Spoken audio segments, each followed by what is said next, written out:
Notre Dame football player Manti Te'o's fake girlfriend story has so many of us just scratching our heads. No question. The Heisman finalist said he developed an emotional relationship with a woman he met online and only communicated with her through computers and phones.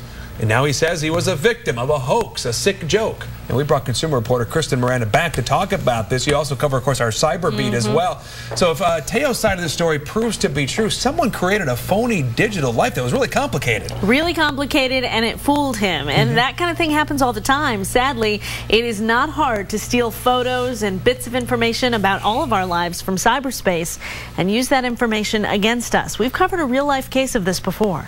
You feel like someone's had, their dirty hands all over you and your family, and it's just, I feel very violated. It was nearly 2 years ago that we first shared with you Whitney Mizak's story. There was a collage of hundreds of pictures of me with someone else's name. The college student learned a stranger was stealing her photos from Facebook and setting up phony profiles on at least 10 different social networking sites. It appears she just wanted to use my face to meet men. She was fooling people, and our cyber expert says it happens more often than we think. All of these profiles can be set up fictitiously, can be used by multiple people. It's a real problem. It's almost epidemic proportions at this point. It seems crazy that somebody could talk to somebody for that long and not know if they exist or not, but because so many people have online relationships now, I can see how it's possible. That's exactly right. We live our lives online now. You can have very personal, direct conversations on these social media platforms, and all of it makes it feel